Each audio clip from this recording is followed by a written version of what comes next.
அனைவருக்கும் வணக்கம். சற்று முன் வெளியான முக்கிய அறிவிப்பும் விடை. மத்திய அரசு ஊழியர்கள் மற்றும் ஓய்வூதியதாரர்கள் அனைவரும் பயன்பெறும் வகையில் அவர்களுக்கு 8வது ஊதியக்குழுவில் புதிய மாற்றங்கள் குறித்து தற்போது முக்கியமான மகிழ்ச்சியான அறிவிப்புகள் வெளியாகியுள்ளன. இதை பத்தி விவாதம் வீடியோல பார்க்க போறோம். வீடியோவை கடைசி வரைக்கும் ஸ்கிப் பண்ணாம பாருங்க. வீடியோக்குள்ள வரதுக்கு முன்னாடி இந்த வீடியோ லைக் பண்ண பிரஸ் பண்ணிக்கோங்க. இப்போ அந்த சேனலுக்கு முதன்முறையா வரீங்கன்னா சப்ஸ்கிரைப் பண்ண பிரஸ் பண்ணிக்கோங்க. கூடவே பெல் ஐகான் பட்டனை பிரஸ் பண்ணிக்கோங்க. வாங்க வீடியோக்குள்ள போகலாம். மத்திய அரசு ஊழியர்களுக்கும் ஓய்வூதியதாரர்களுக்கும் ஒரு முக்கியமான செய்தி வெளியாகியுள்ளது. புதிய 8வது மத்திய சம்பள கமிஷனிடம் மத்திய அரசு ஊழியர்களின் கூட்டமைப்பான JCM தங்களின் முக்கிய கோரிக்கைகள் அடங்கிய மனுவை சமர்ப்பித்துள்ளது. இந்த மனுவில் ஊழியர் சங்கம் கேட்டுள்ள முக்கியமான கோரிக்கைகள் என்னென்ன, இதனால் சம்பளம் எவ்வளவு உயரும் என்பதை இந்த செய்தியில் விரிவாக பார்ப்போம். தற்போது மத்திய அரசு ஊழியர்களுக்கு லெவல் 1 முதல் லெவல் 17 வரை என மொத்தம் 17 விதமான சம்பள அடுக்குகள் நடைமுறையில் உள்ளன. இந்த அடுக்குகளை குறைத்து சில லெவல்களை ஒன்றாக இணைக்க வேண்டும் என்று ஊழியர் சங்கம் கோரிக்கை விடுத்துள்ளது. தற்போது இருக்கும் லெவல் 2 மற்றும் லெவல் 3 ஆகிய இரண்டையும் ஒன்றாக இணைத்து லெவல் 3 என்ற ஒரே அடுக்காக மாற்ற வேண்டும்.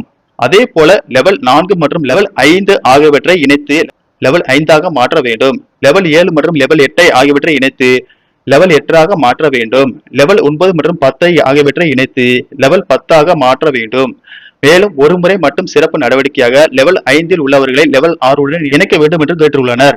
இப்படி செய்வதன் மூலம் பல பிரிவுகளில் உள்ள ஊழியர்களின் ஆரம்ப கட்ட சம்பளம் கணிசமாக உயரும் வாய்ப்பு ஏற்படும். ஊழியர் சங்கத்தின் 2வது மிக முக்கியமான கோரிக்கை பிட்மேன் ஃபேக்டர் பற்றியது. ஊழியர் சங்கம் இந்த முறையை 3.833ஆக வைக்க வேண்டும் என்று கேட்டுள்ளது. இதன்படி பார்த்தால் மத்திய அரசு பணியில் சேரும் ஒரு ஊழியரின் குறைந்தபட்ச அடிப்படை சம்பளம் தற்போது 18,000 ரூபாயில் இருந்து நேரடியாக 69,000 ரூபாயாக உயரக்கூடும். எந்தெந்த லெவலுக்கு எவ்வளவு சம்பளம் வரலாம்? ஊழியர் சங்கம் கொடுத்துள்ள பரிந்துரைகள் ஏற்கப்பட்டால் ஆரம்ப நிலை ஊழியர்களுக்கு குறைந்தபட்ச சம்பளம் 69,000ஆக இருக்கும். லெவல் 2 மற்றும் 3 ஆகியவற்றை இணைத்து உருவாக்கப்படும் புதிய சம்பள அடுக்கில் உள்ளவர்களுக்கு குறைந்தபட்ச சம்பளம் 83,200 ரூபாயாக உயர வாய்ப்புள்ளது.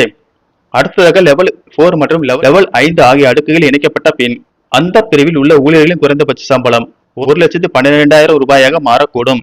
தற்போதைய லெவல் 6 உள்ள ஊழியர்களுக்கு புதிய கணக்கின்படி குறைந்தபட்ச சம்பளம் 1,35,700 ரூபாயாக உயரும். உயர் அதிகாரிகள் மட்டத்தில் லெவல் 7 மற்றும் 8 இணைப்பிற்கு பிறகு குறைந்தபட்ச சம்பளம் 1,82,500 ரூபாயாகவும், லெவல் 9 மற்றும் 10 இணைப்பிற்கு குறைந்தபட்ச சம்பளம் 2,15,100 ரூபாயாகவும் உயர பரிந்துரை செய்யப்பட்டுள்ளது.